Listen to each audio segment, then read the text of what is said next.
Thrilled to be joined today by Susan Cole, an award-winning HIV advocate, broadcaster, and writer who actively advocates for the rights of people living with HIV.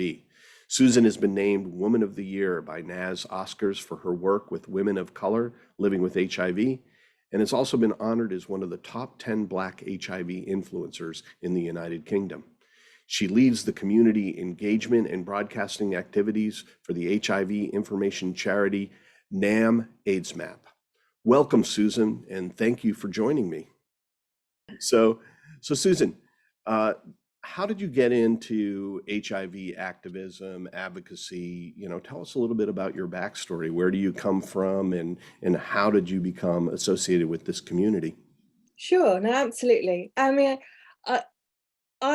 knew about HIV when I was at university. We had campaigns of tombstones and icebergs. And at the time, I very much thought that HIV was something that affected other people and would never actually affect me. But I was diagnosed with HIV through a routine immigration test in America. I just got married to my second ex-husband. I've got 3 ex-husbands so far. And yeah, as part of the immigration process, was having an HIV test, and it did not cross my mind for a moment that it could come back as positive. But the doctor, shuffling papers, said to me, well, the good news is you don't have syphilis, but the bad news is you're HIV positive and you have about 7 years to live. And that's how I was told. And my children were 5 and 7 at the time. So you can imagine what that was like, hearing that news at that time. Unbelievable. 7 years to live, and the first thought you have is that your 14-year-old and your 12-year-old are going to be motherless. I mean, that's just incredible. What year was that you received this diagnosis? This was 99. 99. Wow. And then they told you had 7 years to live. Yeah, they said, That's very unusual. I know, and obviously, kind of specific. that's great. They were totally wrong. Yeah, absolutely. And I think that for me, my way of coping was to get as much information as I possibly could. And even though I was living in the States at the time, but I actually got information from NAM AIDSmap, the HIV information charity where I work today. So I've kind of gone full circle. And I realized that actually the doctor was wrong, that I could expect to live pretty much as, I didn't know it would be as good as it is now back then, but now I know that I can expect to live as long as everyone else, that HIV is not a death sentence, and also HIV has not been a barrier to me living a really full and happy life. And I've actually gone on to have 2 more children, both of whom are born free of HIV. So I've got 3 ex-husbands and 4 kids. Well, that's very interesting part of the story right there, okay? Because I think a lot of people are worried when they get an HIV diagnosis that means that they can't have children, but that's also not true. Can you explain a little bit about what are the considerations if you are having a child and you're HIV positive? Yeah, absolutely. I mean, we're really fortunate. Well, I'm really fortunate that I live in a country where I have access to treatment, because we have to remember that even though HIV is not a death sentence, there are still so many people around the world who continue to die from AIDS because they don't have access to treatment. And there still are so many babies who are contracting HIV because their mothers don't have treatment. And I was really lucky that I was already on treatment, which lowered my viral load to a level where it made it just the tiniest possibility of transmitting HIV to my babies. And they were both born HIV negative. And also, what another piece of information that I think lots of people don't realize is that when people are on effective treatment, it's impossible for us to pass the virus on to our sexual partners. We call Right. that U equals U, and Yeah. undetectable equals untransmittable. And I think that's another really important message that we need to get across very widely. Wow. I mean, there's so many ways we can go on this because you bring up so many questions for me. So, but let's stick on that one for a second. There's a lot of misunderstanding about HIV in the world, right? And it also seems that it's not just misunderstanding, it's lack of understanding. To me, HIV just hasn't been in the news that much. You know, Hollywood's not making movies anymore. And so as a result, we have an uneducated public and maybe an unempathetic public, or maybe even just a public that thinks that somehow HIV has gone away. It's no longer a consideration. I mean, they may be, you know, some of them may be sitting in doctor's offices right now having that shock that you had because Mm, you hadn't been thinking about that there was some possibility you could be HIV positive. mm, But in the United States, for instance, 50,000 new cases per year. That's epidemic levels. Polio was only 60,000 at its mm. peak per year. So it's still there, but we're unaware, right? And so, you know, that to me is, you know, a very interesting aspect of this. So what is the reality for folks that are HIV positive and that are well controlled on antiretroviral? What is life like? Yeah, I mean, for many of us, life is fine, but we have to remember that there's so much more than simply having controlled HIV. Stigma continues to play a devastating role on the lives of people living with HIV, and it's across society. It's on an individual level where individuals are stigmatizing. Many people with HIV experience self-stigma in terms of what perhaps they knew about HIV beforehand and feel quite badly by themselves. But also, there continues to be a tremendous amount of stigma and discrimination on state levels. So many countries have stigmatizing, discriminatory laws that impact the people, the key populations who are most likely to be affected by HIV. So many countries have homophobic laws. There's Mhm. laws in relation to sex workers, trans people, people who inject drugs. So many of these laws are stopping many people from actually accessing treatment, accessing testing. And until we're able to address those laws, we're not going to be able to end AIDS and end HIV. Very recently, last year, there was UNAIDS had a meeting in relation to coming up with, you know, what we're going to be doing over the next 5 years. And for the first time, it didn't pass by consensus because some countries refused to include laws in relation to homophobia and things like that. So we still have a long way to go on both a societal level and a government level. That's fascinating. So what you're saying is it's not just the burdens of, you know, for the folks that are HIV positive, but it's vulnerable groups that are associated with a high risk of HIV are also facing stigma and prejudice and even prejudicial laws in the Mm, countries where they live. Yeah, you don't.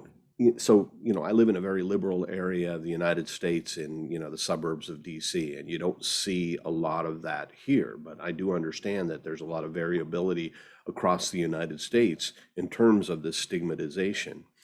Um, the you know that's you're a living example that that this is not a gay disease.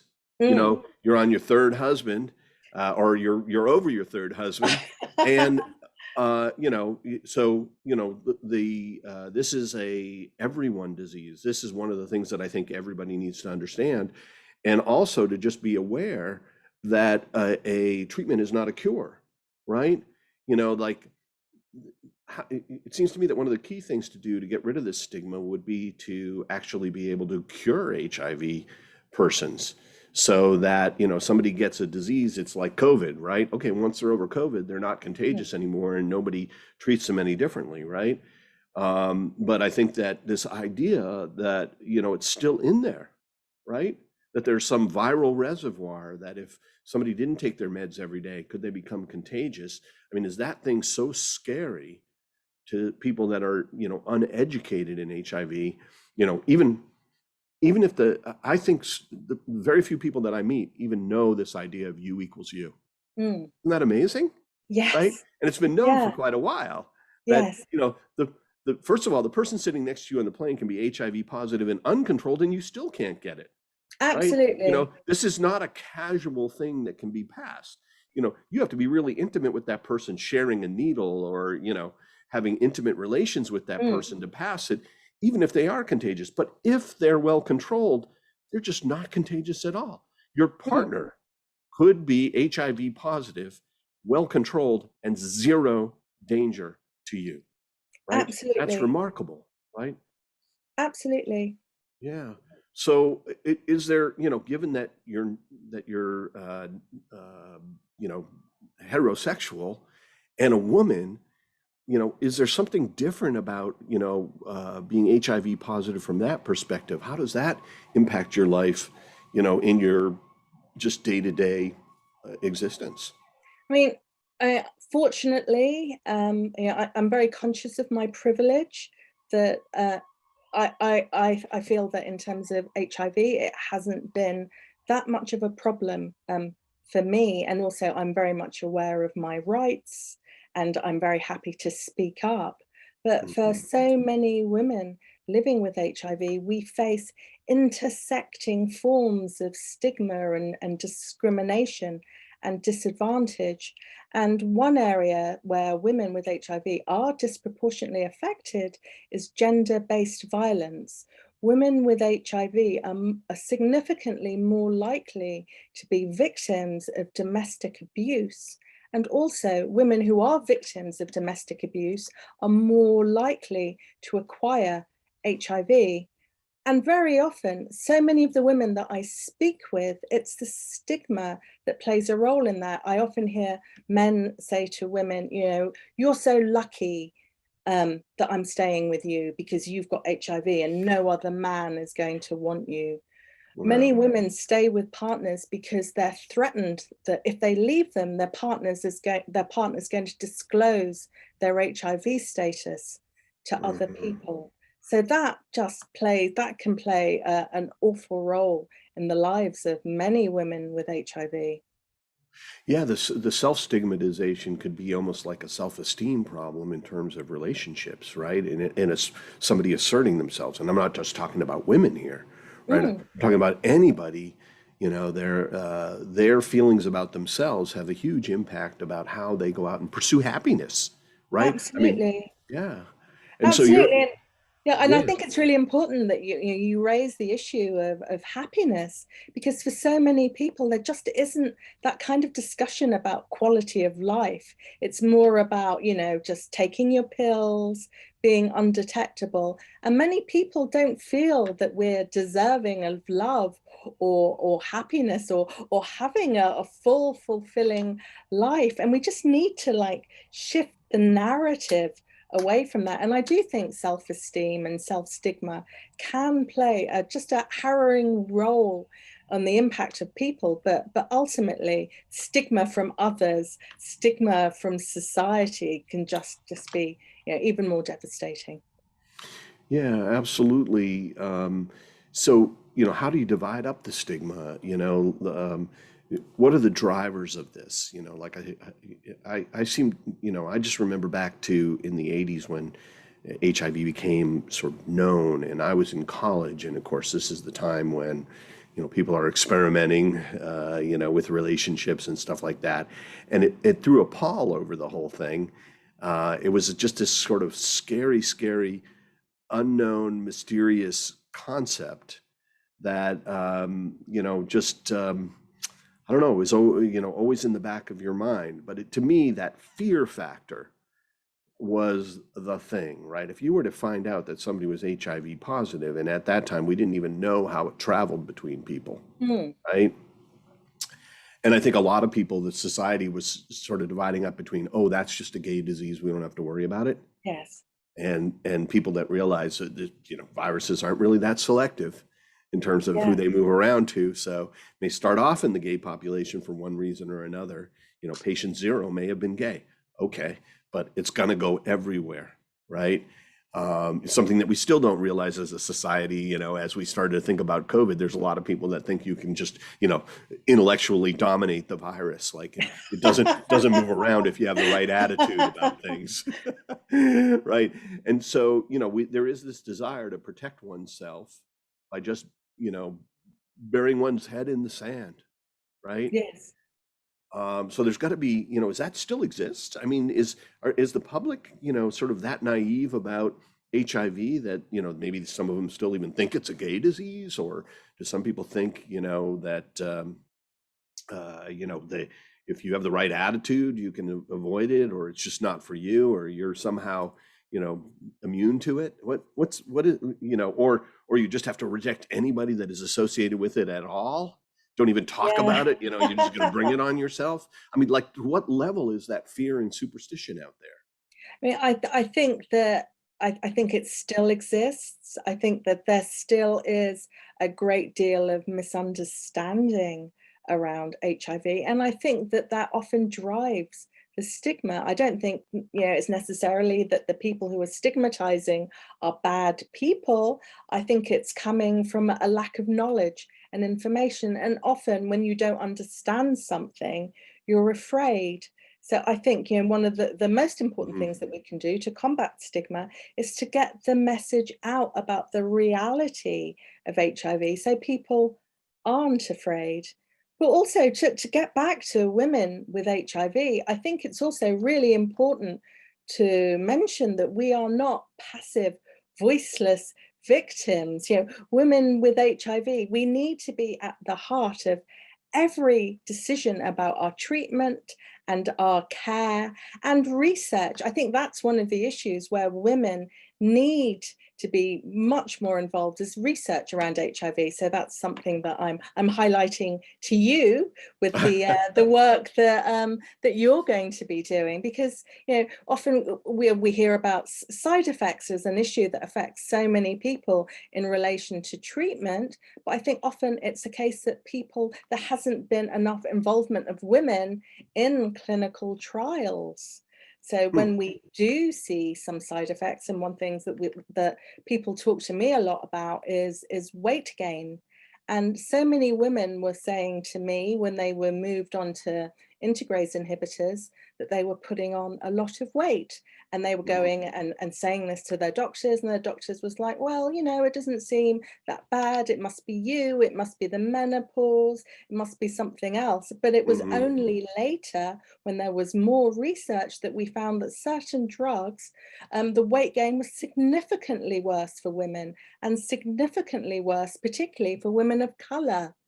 And so I think it's really important, and this is like a message to you as well, is Yeah. that when you get people involved in your clinical trials, that you are meaningfully involving women and people of color at all stages of your research. Yeah, so I'm not allowed to know too many things about our participants, but I do know that we are diverse, and maybe overrepresented in persons of color, because in this area, unfortunately, well, actually, I think a lot of people don't understand that even though in the United States, blacks are only around 14% of the population, they bear 42% of the HIV burden. I mean, that's just ridiculous. So in this area, 50% of the people that are HIV positive are also people of color. Crazy, crazy. And there's a lot of other, sort of stigmas and prejudices and things like that that lead to that issue, right? This is a Mm, whole, sort of global issue about the availability of healthcare, and, and trust issues between, different cultures, and, a long history of problems with equality in the United States, which is driving people away from treatment, right? Yeah, They're suffering the same problem. Persons of color, suffered more of the burden of COVID, right? Because, absolutely. sometimes they were slower to, go ahead and believe and trust people that hadn't been trustworthy in the past for them. So you can't blame them. But at the same time, yes, this is really an issue that needs to be highlighted. But let me tell you, we're happy to have, you as an activist and involved in AGT. And the good news is right now in the clinical trial, we're 5 for 5 with no serious adverse events. Oh, So it doesn't look like there's any side effects of this. And theoretically, there shouldn't be, because all we're doing is, making a small adjustment in the immune system so that HIV can't infect the cells that are mhm, supposed to be killing HIV. And that just sort of turns the equation around where, the yes. body naturally can control HIV or rid itself of HIV, like you rid yourself of a cold. Your cold, cold virons don't manage to infect cold T cells, and that's why your cold T cells are so good at clearing colds. Well, HIV is the same way. It's just the problem is most people don't have T cells that are immune to HIV. We can change that. So hopefully we can get rid of some of the side effects, of being HIV positive, maybe all the side effects and maybe even the stigma. But what's it like right now in terms of side effects? Like, what are typical things that people have to deal with who are on HIV treatment? Yeah, fortunately, we've come on a long way from the start of when we had treatment, and it was literally like a handful of pills that people had to take. Very Wow. often now, many people are taking just one pill once a day, but that doesn't mean that people aren't experiencing side effects. For many people, it's fine, but one thing I mentioned is weight gain. That's something that's affecting people a lot. And with weight gain, it's not just a matter of self-esteem and putting on weight. It's the other issues that come with that in terms of someone's cardiovascular risk Of and course. things like that. So it's many people with HIV experience comorbidities, and it's really hard sometimes to know whether it's HIV itself that's making us more likely to have other issues. Is it the medications that we've been on for many years? So it can be really difficult. And for some people, just the daily reminder of taking a tablet every day can be problematic for them as well. And another issue for some people is that because of stigma around HIV, people in their household may not know that they're living with HIV. So I know of some people who hide their medications away, or may not be as adherent because of the issues of taking daily tablets. So that's that those are areas where a cure would be tremendous for many people. But I just think it's so important that when there is a cure, and I have incredible faith in what you're doing, is that this isn't something that is just going to benefit the rich. Yeah. So, yeah, that's a whole nother discussion about that. But I actually believe that this is very much like computer technology, where, yeah, at first, when mainframe computers came out, they were only for the rich, but it's a technology that gets better and better every year and cheaper and smaller. And so, that's computer technology. But I'm seeing the exact same trend in the 15 years that I've been in gene and cell therapy. This thing doubles or 4x's in, power every year, and it halves or 1/4s in cost. So in that sort of environment, if you can dream it, you can do it, and you can bring it out to a very wide audience. So keep the faith on that one issue. I'm a big believer in the competitiveness of gene and cell therapy and the basic technology curve that I've experienced in so many other industries to bring this to everyone ultimately. It's just, it may take a little bit of time, in the same way that it took a little bit of time for computers to get into the pockets of people in Africa, right? Mm, It may take a little bit of time for the HIV cure to get into their arms, but it'll happen. And I think, and I love the fact that you still have empathy. You call yourself privileged, right?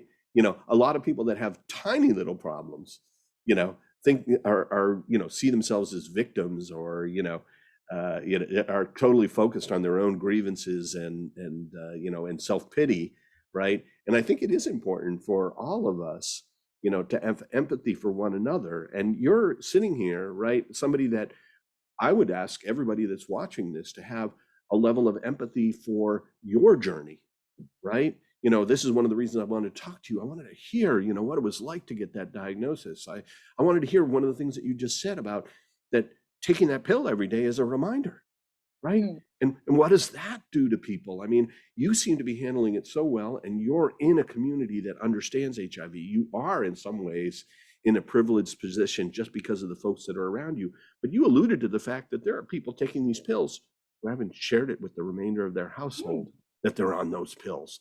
Can you imagine having to hide that? I mean, Yeah. this is just crazy. I mean, tell me about that. So hopefully it doesn't apply to you. But no, I mean, I've never had any issues in terms of my adherence. I mean, one area where there was a problem was when I was pregnant with my son, who's now just turned 17. Yeah, fantastic, typical moody teenager, but a great boy. But, when I was pregnant, I actually did a Demi Moore type of naked cover of a magazine to show that women with HIV can have children who were born free of HIV. right. And what was incredible at the time was that I got a message from a woman who said that her doctor had been telling her to have a termination because she had HIV and she would likely pass it on to her baby. And when she saw that article, it changed her mind, and she You went on saved a and life, had a child. right? A baby has been born, Yeah, right? And in 99.999% chance HIV free as well, yeah, right? absolutely. Yeah, That's and her this is child. what they misunderstood, Yeah, her right? child was HIV free, but during my pregnancy, I was taking my medication absolutely perfectly because it was Right, so important for me that I right. wouldn't pass on HIV to my baby.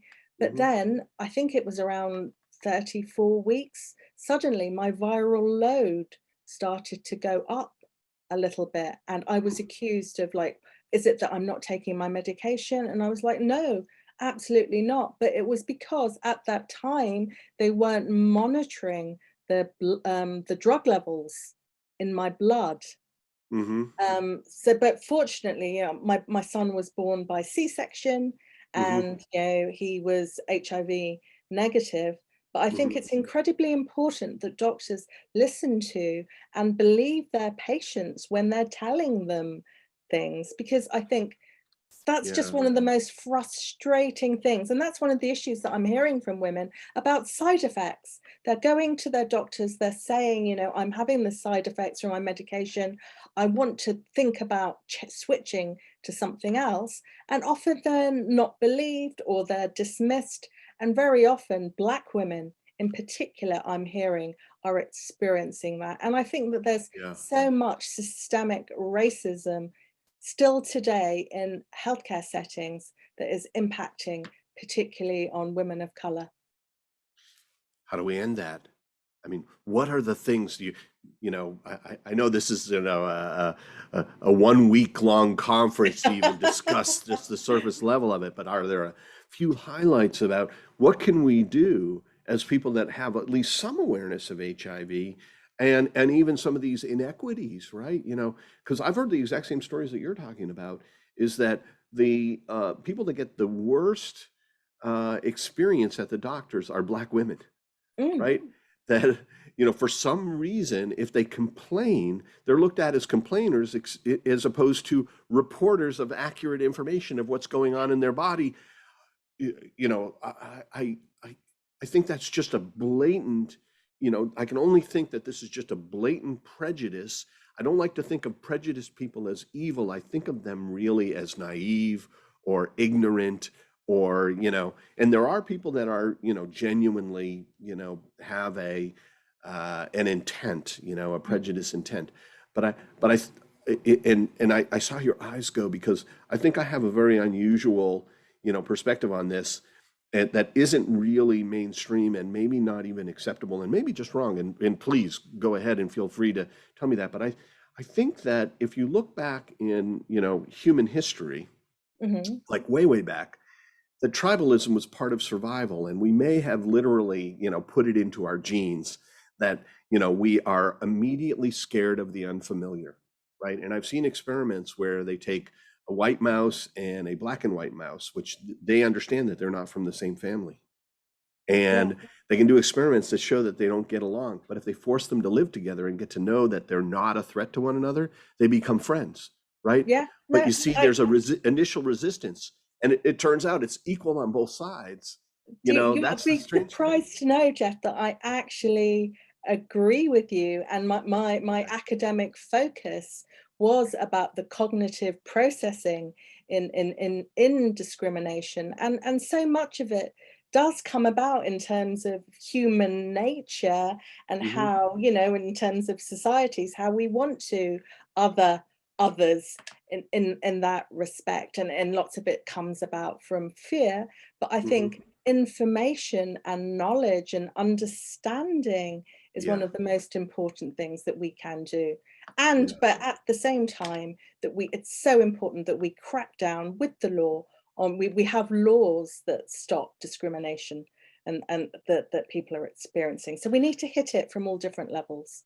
What do you think about the concept of acclamation as well? Like for instance, in Singapore, that when it was ruled by a king, and it was a benevolent king, and I should know his name and everything, but because I use this example a lot. But basically, what he said is, look, we're a multicultural society, and so we need to get used to one another. He was sensitive to the idea that people would be naturally mistrustful of one another, coming from whether they were Indonesian, Chinese, Japanese, African, whatever. Everybody was living in Singapore, so he passed a law. And of course, as a king, passing a law is just you sign it, right? There's no process for that. But he said every living space, every building that is built for housing must have basically a basic adherence to the percentage of each one of those cultures and backgrounds and ethnicities within it.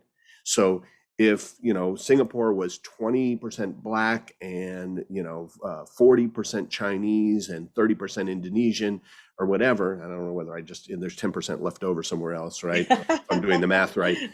That's the way the building was too. And that makes Yeah. total sense to me, right? First day that you're riding the elevator with somebody that doesn't look like you might not talk to them. The second day, you might say hi. The third day, you might go, how's it going?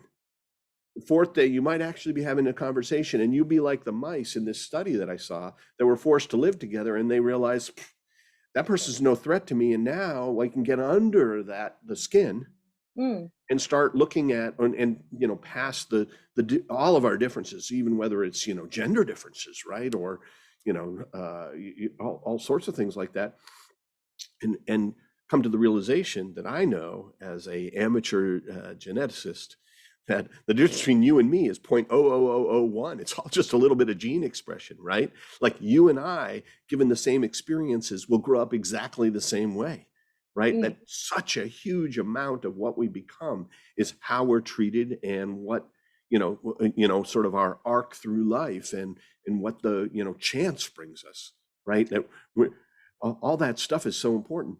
So, that's to me like acclamation. I look at my own background, and I just grew up in a very liberal suburb of Boston. And so I was exposed to everyone, right? Asians, blacks, all different religions and things like that. And as a result, I think I just lucked out, right? That I, at first I wasn't aware, and now I'm the opposite. I'm very aware because I look around and I say, it's not okay to just say, well, I'm colorblind, like I don't see color.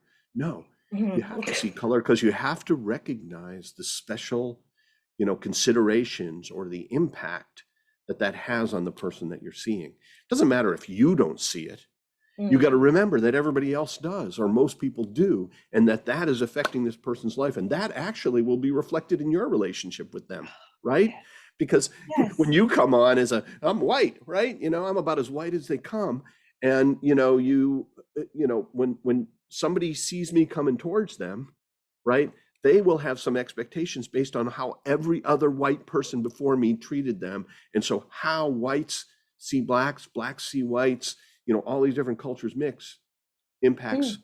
all of us. And we need to be aware of it. And we need to, accommodated in a way, right? Like even in this Absolutely. HIV situation. I know. I agree with you absolutely. That's in relation to Oh, well, I got to say, that. I'm touched. Yeah, I mean, it's just my own Yeah. personal views, but I think about this stuff, and I'm, I as somebody that's in HIV now, right? Like, and I'm meeting all these folks that are telling me a lot of stories about, their fear of being open about their status, right? Mm, Like even heterosexual men that I mm, talk to are like, well, everybody's going to think I'm gay. yes. Uh, you know, well, that's crazy, right? But that's the level of misunderstanding that's out there. So, in your daily life, like what are the things that your organization is doing in order Mm. to do this educational mission that you're talking about? Sure, yeah, no, absolutely. So I work for the HIV information charity NAM AIDS Map, and we've been around pretty much since the very start of the HIV pandemic. And as I mentioned to you, it was like through NAM that I got information in relation to life expectancy. But one thing that we're doing now, and I think is incredibly important, is to recognize that HIV information, not everyone wants to get that information in the same way. So, we had lots of booklets and we have a website, but not everyone wants that. So, the area where I'm leading on is actually getting the information out to wide communities in ways that they want it. So I've been hosting and producing live broadcasts on HIV, where I have guests from all around the world. So I have, doctors in the USA, I have like professors in Asia, I have, people from all walks of lives living with HIV. So, and it's been absolutely incredible in terms of people sharing their experiences and getting those messages across in accessible ways, but also ensuring that we're getting accurate and reliable information out to people. And I mean, and it's been a tremendous.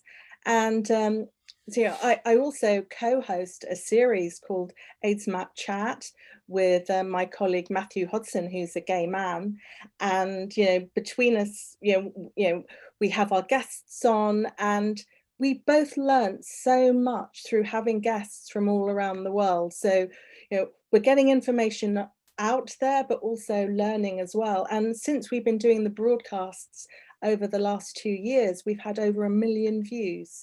So Wow, it's going pretty well. that is fantastic. I mean, we shouldn't even have this series. We should everybody go to NAM AceMap and go see your series, because that's exactly, this is a big part of what I wanted to accomplish with this is I wanted to have some information out there that would educate the broader public in Mm, terms of, what everybody's experience is with this, what the realities are of HIV, both the positive and the negative, right? I mean, I really would like it if people could understand that people with HIV are of no danger to you. So just forget it. Okay. Just treat them like normal people and care for them the same way that you should care for everybody in mm, your life. And then the other aspect of it would just be to, go out to the general public and explain to them that, what is there to support them, either from a medical standpoint or from a psychological standpoint or, any of these things, so that, folks that may be missing out on the opportunity for treatment or for a better life or the opportunity to pursue their happiness could, come in contact with that information. It sounds like, please tell us, where can we go? Is there a particular URL that folks can go to yes. and listen to those? Absolutely. So if you go to aidsmap.com, that's our website, and we're going to be having broadcasts across this year. So talking about different issues. So we're going to be covering, got one covering the AIDS conference that's in Canada this year, and also discussing different aspects like aging with HIV. That's something that, for people like I'm 53, and I never imagined that I would get to this age, but we'll be discussing things like the menopause and HIV and yeah, how HIV and aging is affecting women. And so we're going to be covering all different aspects in terms of discussions between individuals and also like video content as well in terms of different aspects of HIV. So go to our website and check it out. Yeah, for certain. No, that sounds like a really great series. I'm going to tune into that myself, And for I'd certain. love to have you on and have a Oh, chat with well, you.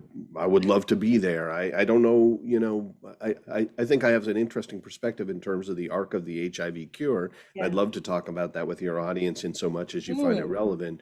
But I'm really just in a position where I'm trying to learn more and more about the experience of the people that we set out to help. Right? Our mission was just to relieve suffering and relieve death from serious human disease because we had this powerful new technology called gene and cell therapy where we can reprogram your DNA, the root drivers of everything in your body. And I realized when I came in contact with this is that it was going to revolutionize pharmaceuticals. So we have a very simple mission. And then HIV, almost through serendipity in a way, like just lucky circumstance, became the lead program of our lead programs. And then now we're in the clinic with tremendous momentum, and a lot of indicators that we may have something that can functionally cure HIV patients. In other words, that they would do a one and done therapy and then live a normal life because they could never infect anybody, they could never get AIDS, and they would never need to take any special medication. So they're off their antiretrovirals. And then the bonus is, since they're now naturally immune to HIV, they can't be reinfected. I mean, that would Mm. be sweet, right? And I know this is the dream come true for many, many people. And I try to talk to them and find out about their experiences. But, I'm just learning. That's why it's been so fascinating to talk to you. Do you have any like sort of last things that you'd like to tell the audience? I mean, maybe some general wisdom that you've picked up from all of these educational sessions you've had and all these conversations with, folks that are living with HIV or who are advocates or activists in this area and understand it, doctors, whatever. Some general wisdom about how to look at HIV, how to look with that people with living with HIV to understand them better and to and to normalize our relations. Yeah, absolutely. I think some of the most important facts to get across that is that HIV has changed from what people may think they knew about HIV. For people on effective treatment, it's impossible for us to pass HIV onto our sexual partners. Mhm. Women with HIV can have children born free of HIV. HIV does not stop people living a full life and doing any job that we want to do. However, stigma continues to blight the lives of people living with HIV. And until we address stigma, we're not going to be able to address the problem. But most of all, I think it's incredibly important to understand that inequalities continue to drive the HIV pandemic. So even though we've had these tremendous advances, there are still people today dying from AIDS. And until we stop inequalities, we are not going to be able to end AIDS and end the HIV pandemic. Yeah, I mean, that is a really great way to close this thing. And nobody could be a better example of exactly what you just said, that you can have a full life, filled with everything that you'd ever hoped for, and ever planned, even living with HIV. And I love your energy, and nobody is going to believe you're 53, by the way. So that's just great. And you've been smiling through this whole interview and feeling privileged. And I think that that's, saying that you feel privileged in some way, right? And I just think that's an amazing example for people living with HIV and for people that aren't living with HIV alike.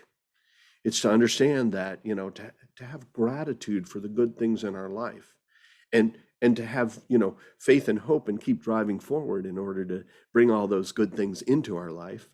And then, you know, you're yet an incredible example of empathy for others as well, that here you are living this great life and still, you know, deeply concerned about people that don't have that opportunity. And that to me is, you know, the biggest lesson of all.